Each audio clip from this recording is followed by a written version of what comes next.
Saniifuu sagalee ummataa tana ergoodha. Baala geefuu leenca darbitanii hayyuu jalaa yoo ergootan kabajaa dhageettii sagalee ummataati buuftanii maallaqaan isin rakkisaa hin jirru jechuudha. Sheerii fi ummata keessanii sagalee ta'uu qofaan isin rakkisaa jirra. Way giiftii kenni isiniin je taap godhi isiniin jechaa hin jiru. Leenca darbaa isiniin jechaa hin jiru. Sigale saniifuu ummanni keenya wal dhageessanii waliif abboomtanii wal jala yaa'u yeroon isaa ammaa. Yoo tokkummaan falmanne malee, yoo tokkummaan diina kana mormine malee, wallaahi dhumaatii kana caalaa Oromoo guutuu dhufuu ta'a. Sigale sirni kun keessattuu diina guddaa ummata Harargeeti. Bakka hundatti harakkina seenu warra Harargee keessatti hafe jimaa kan gurguranne godheeti. Namni wal fuudhaan jiru, dhalatte heerumaan jirtu, dhalatte fuudhaan jiru, barataan jiru. Maaliin baratare? Maal nyaatee baratare? Buusii milishaa tana agartee akkam tana fuudhaniiti Harargee irra fe'an. Nama keenya irra fe'an. Beera naatoo uummataan qabne kana fuudhanii naashidaa duraanuu jaarsaan wal dhabdee takkaata jaarsa moote tana fuudhaniiti aangootti hirani. Tun halkanii guyyaa akkuma jaarsa gootu san uummata godhu jirti jechuudha. Milishaa dayeeffatti. Namni lubbuu akkatti hin dubbatu. Niin fincaanaa beera kana gaafatanii. Bar ganda tuffatan beeraa fi ijoollee mari'achiisan jansi gale. Bar beera guutuu wali qabeen ukaa'uun anaa isin dhawate jechuudha. Maal fiddanii akkaan beera kana dhawuttiin isin dhawadha. Nun jechuun guutuu keenya. Saniifuu ummanni Oromoo hundinuu rakkoo nuti keessa jirru kana rakkoo ummanni keenya keessa kufe kana sigale nu wajjin taatanii nu wajjin dhaabbattanii akka rakkoo tana injifannuuf nu wajjin hojjechuu yeroon isaa ammaa. Sigale ummata kaan waraanni fixe waraana fixe ummata kaan gartee buqqaasuun fixe ummata kaan bizinesa nurra cufee fixe mee rabbi sodaadha akka uuma keessa jira. Mee caluma jaawoo huuma ummanni Harargee kun keessa jiru qofa laala. Mee caluma jaalaala. Saniifuu isin nu wajjin ummata keenya kanaaf sagalee ta'uun saba kanaaf sagalee ta'uun yeroon isaa ammaa jechuudha. Garuu yoo har'a Harargee qofa jira jettanii ilaaltan boruu isin dhufa. Gaafa Harargee daamej godhee fixe boru yeroon teeti. Yeroon teeti. You are the next. Laayina irra jirta jechuudha. Saniifuu amma akka nu caccabsee isinis dhufeen cabsine maal godhu qabna? Tokkummaan dura dhaabbachuu qabna. Itti aansuudhaan hayyoonni keenya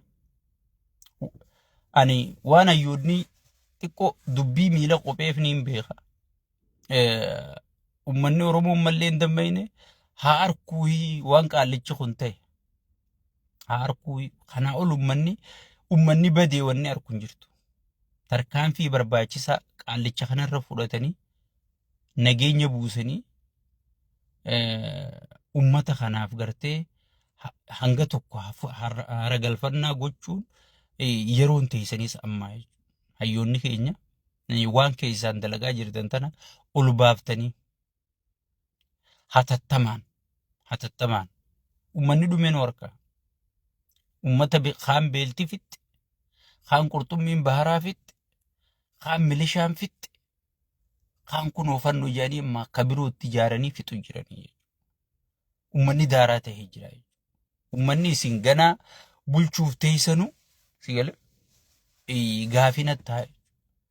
Ummata jiru bulchanii biyya jirtu hooggananii ummanni nu isin harkaa dhumu jira. Qaallichi sheexaantichi ummata xiiqii keessa seeneeti sigale ummata dhukkee godhu jira. Maal bulchuu qophaa'u jirtan sigale waan nama dura taa'aa biran taa'anii jiran. Waan nama dura taa'aa biran taa'anii jiran. Woboonis hanga dandeessutti ummata keeleenjise eenyu ati dammaqaa mokhonnoni gajirta ummata kee leenjisi hidhachiisi gootummaa duraan itti dhalate ummanni keenya arra silaadheen gadda isin hidhachiiftanii wanna gootanii arra ummata Harargee akkasitti ittiin taphatanii jechuudha. Ummata daangarra jiru hunda hidhachiisu qabdanii jechuudha.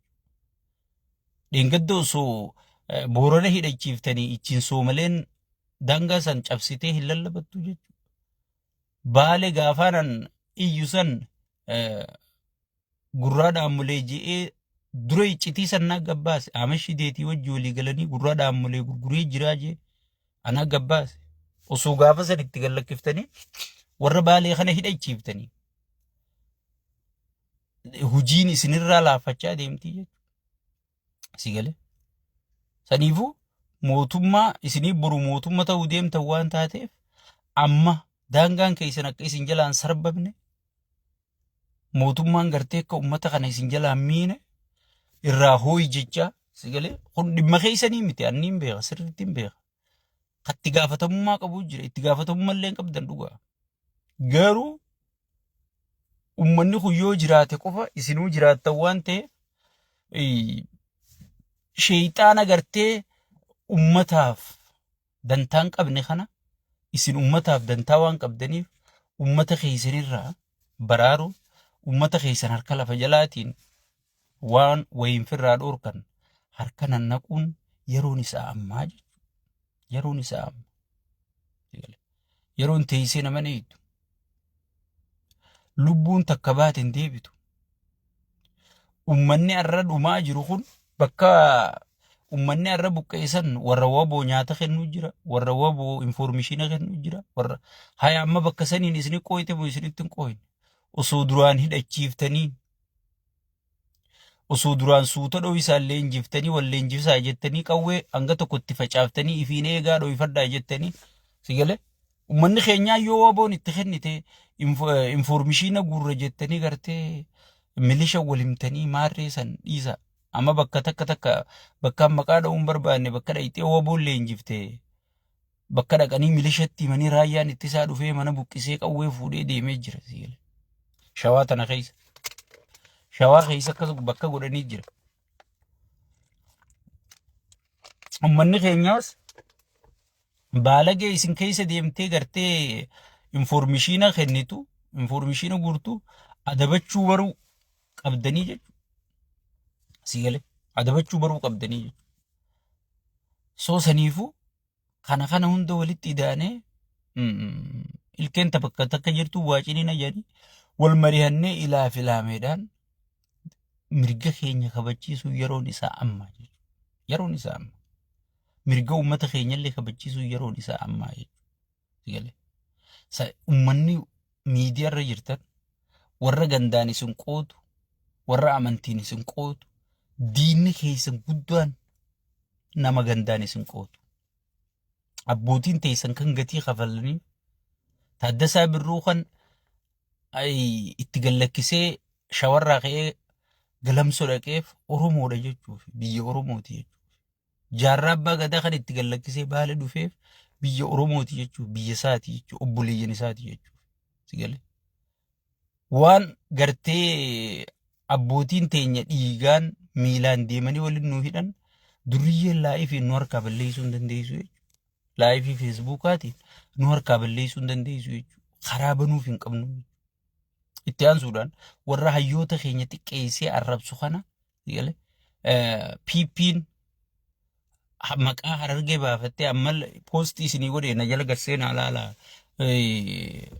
Sheebakrii Saphaloo kana proofaayilarra guurrataniiti galma calanqollee injiyanii namni tokko feesbuuka 20 qabaa komentii jalatti hoggiin ana jala dhufee dubbadhe ni sobaani kijibaa jaa kanaan konfiis hin ta'inaa isin warra leenjii fudhate akkanuma jiijanii bar nama feesbuukaa hubanachuun beekne kan biiroo feesbuuka bananii fa'aa jira bar faarsee bulaa kana kan feesbuuka kana aboo komentii abalu jalattiin kan dhaamee komentii kasiinaa ergijee komentii nama kennatu hunda namni barreessuuf jira jechuudha. Wallaalaa akkanaa kana jaareeti ummata keenyaan fixaa ummata keenyaan diigaa jira jechuudha. Saniifuu ummanni Oromoo dammayxanii xiqqaa guddaa osoo hin jenne wal hubattanii information wal jijjiirtanii sagalee walii ta'uun yeroon isaa amma ummata keenyaaf sagalee taha gartee gara waa qabatee ummata kanaaf sagaleen taanu maarrejees ifumarra ciisu jirta.